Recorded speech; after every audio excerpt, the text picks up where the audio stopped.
함께 말씀을 나누겠습니다. 오늘 성서정과 13번째입니다. 우리 마음의 빛을 비추셨습니다 라는 제목으로 같이 말씀을 나누겠습니다. 오늘은 산상변모주일입니다. 산상변모주일은 예수님이 어느 산에서 영광스럽게 변화되었던 그 일을 기념하는 주일입니다. 어느 산인지는 모릅니다. 그래서 그냥 변화산 이렇게 부릅니다. 방금 전에 우리가 성경 동화 내용을 보셨는데 그 내용을 떠올리면서 말씀을 좀 들어보십시오. 예수님께서 제자들 셋, 그러니까 베드로와 야고보와 요한을 데리고 높은 산에 올라가셨다고 합니다. 그곳에서 예수님의 모습이 변하셨는데 특별히 옷이 하얗게 변했다라고 합니다. 이렇게 표현을 하죠. 세상에 어떤 사람도 그렇게 희게 빨 수 없을 정도로 새하얗게 되었다. 옷이 얼마나 하야면 이렇게 표현했을까요? 지금 이 본문이 마가복음인데 마가복음을 기록한 마가는 이 장면을 직접 본 사람이 아닙니다. 이 장면을 목격한 사람은 3명의 제자들 뿐이었죠. 이들이 이 말을 전한 것이겠죠. 어떤 사람이 빨래를 해도 저만큼 하얗게 할 수는 없어. 아마 좀 빨래의 진심이었던 제자들이었던 것 같아요. 그러니까 그걸로 비교를 하고 하얗다는 걸 표현하려고 하다 보니까 아무튼 영광스럽게 변화해서 빛난다라는 그 예수님을 이렇게 표현한 거죠. 이렇게 새하얗게 빛나게 된 예수님 앞에 엘리야와 모세가 나타났다고 해요. 엘리야와 모세는 구약의 위대한 두 인물이죠. 율법을 대표하는 모세, 그리고 예언자를 대표하는 엘리야. 이들과 예수님이 대화를 지금 합니다. 너무나 자연스러운 세 사람의 대화의 모습이었던 것 같아요. 예수님이 모세와 엘리야가 나타났다고 놀라지도 않습니다. 너무 자연스러운 대화예요. 이 광경을 목격한 베드로가 놀란 거죠. 그리고 외칩니다. 제가 여기에 세 분을 위해서 천막셋을 만들겠습니다. 이곳에 천막을 치고 계속 머물고 싶다는 거예요. 이곳이 특별한 곳이니까 특별한 곳이 된 것으로 아예 만들고 싶다라는 겁니다. 그런데 본문은 베드로가 지금 무슨 말을 하는지도 모르고 말을 하고 있다 이렇게 기록을 해요. 횡설수설한다고 하는 거죠. 지금 베드로가 이렇게 정신이 없는 이것은 두려움에 빠져 있기 때문입니다. 왜 두려움에 빠져 있었을까요? 아마도 예수님의 영광스러운 모습을 보았기 때문일 것입니다. 예수님의 완벽하게 그 빛나는 모습을 보고 베드로는 이분은 나와는 다른 존재구나 라는 걸 직감했던 것 같아요. 동시에 이 완전한 분 앞에서 자기의 그 죄인됨이 이렇게 다 드러나는 거죠. 이런 것입니다. 위대하고 완벽한 어떤 존재 앞에 서면 이 유한한 존재가 갖는 두려움이 있거든요. 그 두려움을 이제 느낀 거죠. 성경 곳곳에는 이런 두려움들이 나타납니다. 영광 가운데 하나님의 임재를 경험하거나 어떤 하나님과 같은 존재를 보게 된 사람들이 제일 처음에 느낀 감정은 두려움이었어요. 두려움을 느꼈다라는 장면이 참 많이 나오죠. 베드로가 지금 느낀 두려움이 바로 이런 두려움이었을 겁니다. 지금 이 산에 있는 베드로만 느꼈겠습니까? 야고보와 요한도 동일한 상태였겠죠. 이렇게 두려움 때문에 아무 말이나 하고 있었던 지금 이 세 제자들 그 위에 구름이 덮인다고 해요. 그리고 구름 가운데서 목소리가 분명하게 들립니다. 이 사람은 내가 사랑하는 아들이다. 그의 말을 들어라. 제자들은 예수님 주위를 둘러봤지만 주위에는 아무도 없었습니다. 그러니까 이 소리는 하늘에서 들려온 소리였던 것이죠. 구름 가운데서. 자, 지금 제자들은 보았어요. 예수님의 변화된 모습, 그리고 하늘에서 들려오는 예수님을 증거하는 목소리. 이것이 변화산 사건입니다.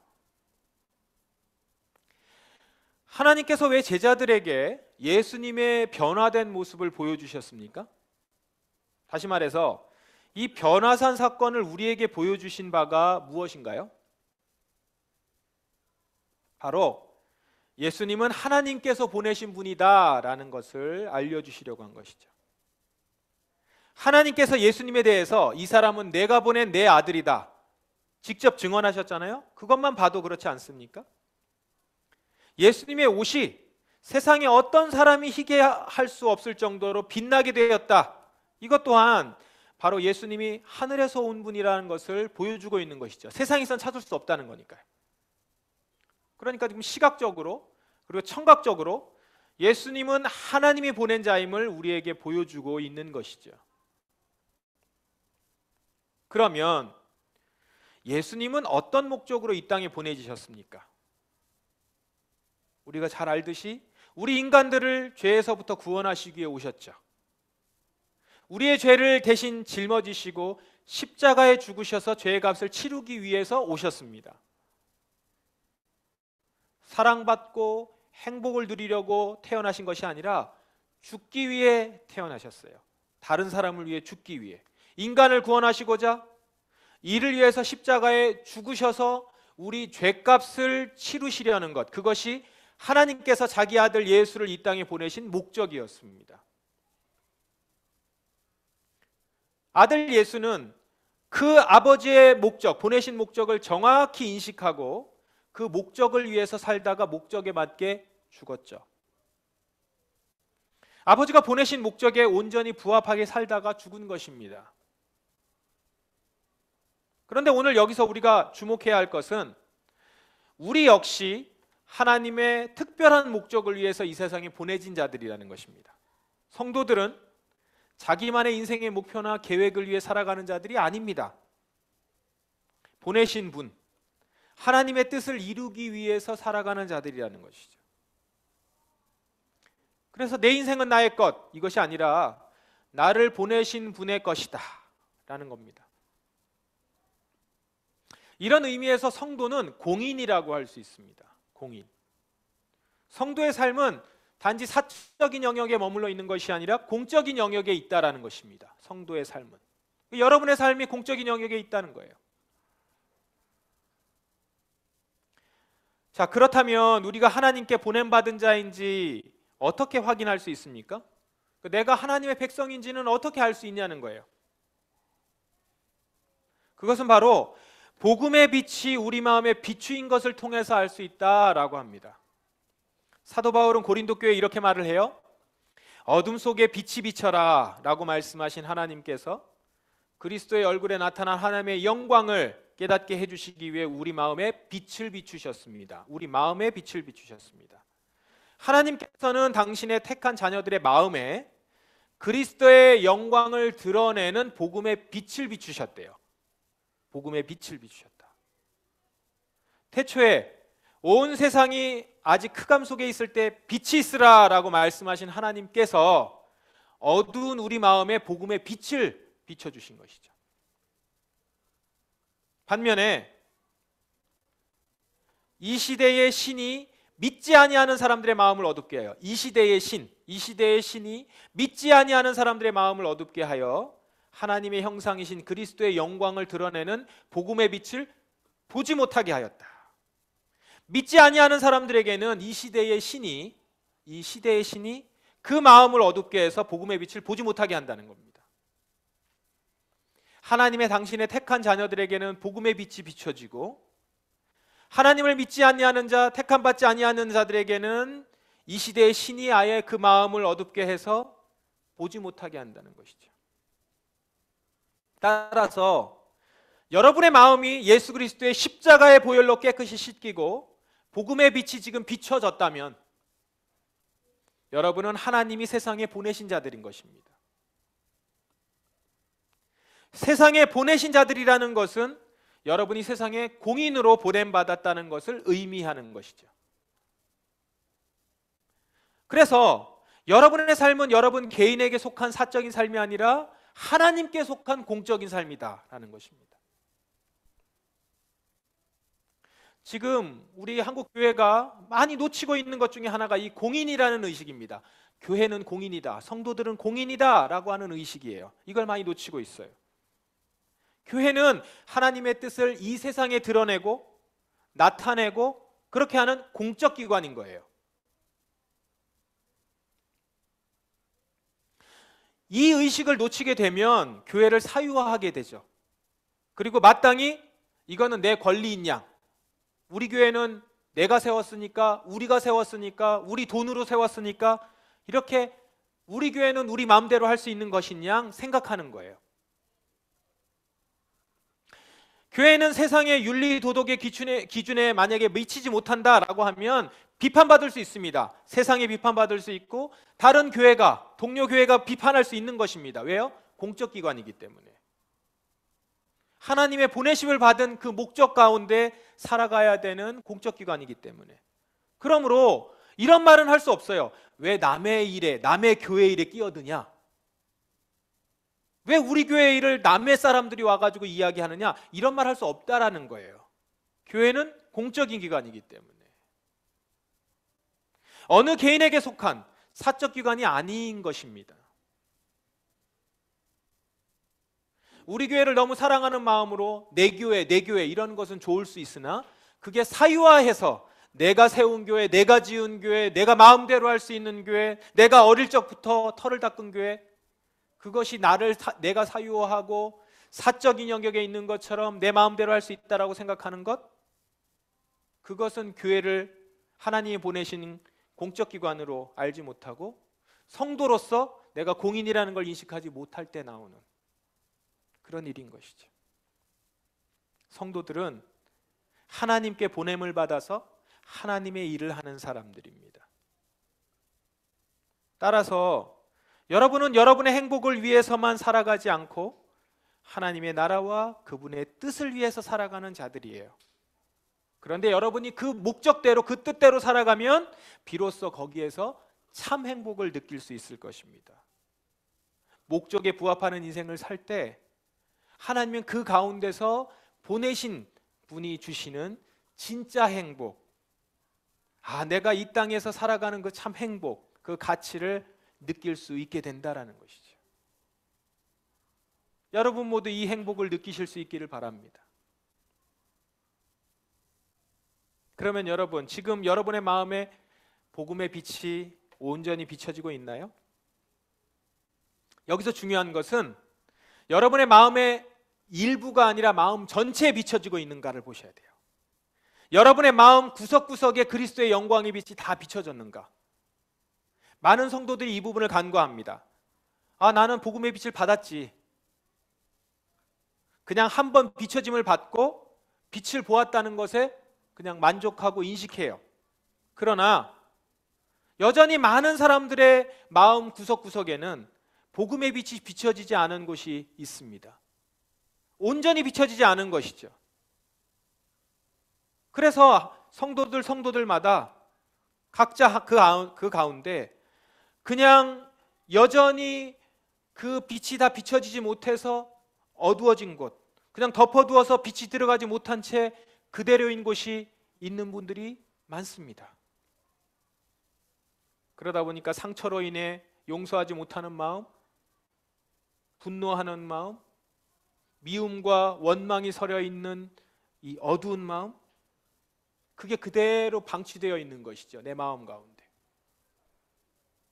그렇게 그대로 숨겨 있다가 썩고 골마가는 거예요. 그리고 결국 그 썩은 부분이 나를 아프게 하고 또 나와 가까운 사람을 아프게 합니다. 그래서 그토록 오랜 기간 신앙생활을 했음에도 내가 복음의 빛을 받았다고 하는데도 성장하지 못하는 거예요. 온전히 비춰지지 못해서. 그 구석에 남아있는 그 어둠 때문에. 그게 숨겨져 있다가 그대로 골마가는 것이죠.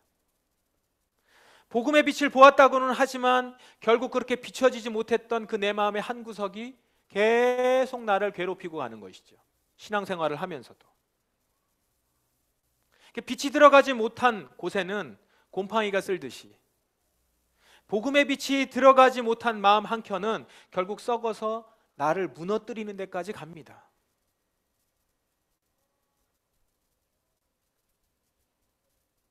그래서 여러분, 이 시간 여러분의 그 어두운 마음, 아직 빛이 비춰지지 못해서 골마서 썩어가고 있는 그 마음을 주님께 내어 보이셔야 합니다. 그렇게 보이실 수 있기를 바랍니다. 그리스도의 영광의 빛으로 그 어두운 마음에 빛을 비춰달라고 간구하십시오. 온전히 비춰달라고. 예수님의 그 온전한 사랑의 빛으로 나의 그 어두운 부분을, 아직 용서하지 못하는 부분을 비춰주십시오. 내가 이걸 감히 드러내지 못할 것 같은데 걷어내려고 합니다. 비춰주십시오. 예수님의 그 용서의 빛으로 저를 비춰주십시오. 그렇게 여러분의 마음 어느 한 곳도 어두운 그늘이 남지 않도록 여러분의 마음 곳곳을 예수님이 당신의 빛으로 비추시도록 내어주시란 말입니다. 성령 하나님이 그 부분을 일깨워 주시기를 바랍니다. 그렇게 여러분들이 용기를 갖고 또한 내 가운데 꼭 그 비춰져야 되는 곳이 있음을 인식하면서 내어놓을 때 그때 예수님이 여러분이 그 부분을 반드시 비춰주실 것입니다. 그때 썩고 더러운 것들은 깨끗이 치워지고 습하고 어두운 부분을 복음의 빛으로 이렇게 비춰서 마치 소독하듯이, 그랬을 때 그곳이 완전히 새로운 마음으로 나의 건강한 모습으로 이렇게 거듭나게 될 수 있을 것입니다. 저는 이번 명절에 가족들과 길 위의 김대중 다큐 영화를 보았습니다. 김대중은 우리가 다 알다시피 군사독재 정권을 정면으로 맞서 싸운 대표적인 인물입니다. 두 번의 군부 독재 기간 정말 모진 고통을 당했습니다. 그런데 그가 이 어려움의 과정을 극복하는 가운데 사람들의 마음을 움직인 것 중 하나는 이것이었습니다. 바로 용서하라라는 것이었어요. 그가 부당하게 사형 선고를 받고 군사 독재 기간 사형 선고를 받고 옥중에 있으면서 썼던 일기에는 이 점을 계속 강조합니다. 용서만이 진정한 대화와 화해의 길이다. 원한을 품지 말고 용서하라. 그래야 미래가 있다. 김대중은 용서를 통한 화해와 관용과 통합의 정치를 실현한 정치가로 평가받고 있습니다. 과거사 문제에 있어서 진실은 명확히 밝힌다. 피해자의 명예를 회복함과 동시에 충분한 보상을 한다. 하지만 가해자에 대한 처벌은 하지 않고 용서한다. 이 원칙을 제시하고 실천해 나갔었습니다. 그가 이렇게 놀라운 지혜를 가졌던 것은 그가 기독교인이었고 당시 경동교회 강원영 목사님을 멘토로 두고 있었던 데서 비롯된 것이었을 겁니다. 여러분 마음속에 진정한 복음의 빛이 이렇게 비춰지면 그것이 여러분의 얼굴에 진정한 복음의 빛으로 이렇게 발산되게 됩니다. 여러분 마음에 있는 것은 얼굴로 그대로 나타나지 않습니까? 진정 복음의 빛이 여러분의 마음, 여러분의 존재 자체를 온전히 비추고 정말 어두운 곳이 없이 환하게 비춰지게 되면, 그래서 그 어두운 부분과 썩어진 부분들이 다 깨끗해지고 환해지면 그것이 여러분의 얼굴에 온전한 평안함과 진정한 용서와 그로 인한 사랑으로 나타나게 된다는 것이죠. 그때 여러분 주위의 사람들과 세상 사람들은 여러분의 얼굴을 보고 그리스도의 영광의 빛을 보게 될 것입니다. 변화산에서 하나님이 하얗게 빛난 것을 통해서 예수님은 하나님이 보내신 자라는 것을 확인했습니다. 그랬듯이 여러분 마음에 복음의 빛이 이렇게 비춰지는 것을 통해서 여러분은 하나님이 보내신 자구나, 하나님의 복음은 이런 것이구나, 이것을 세상에 나타낼 수 있는 사람이 되는 것입니다. 그 얼굴로 예수 그리스도의 이름을 내뱉을 때, 복음을 증거할 때 그것이 진정한 복음으로 세상 가운데 퍼져나가게 되겠죠.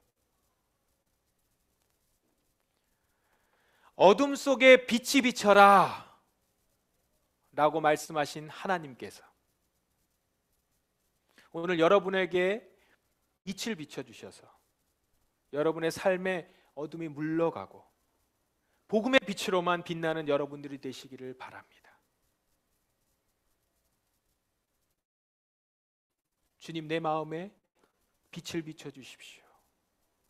주께서 그 고백을 하며 간구하는 여러분들의 기도를 들으시고 비춰 주실 거예요.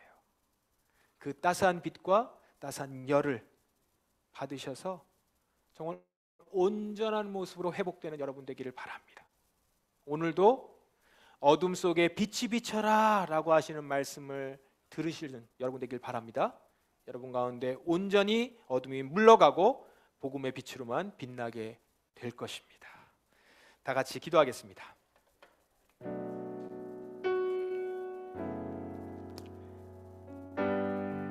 오늘 주께서 여러분들에게 말씀하시는 그 음성 가운데 아멘으로 나아가길 원합니다. 어둠 속에 빛이 비쳐라.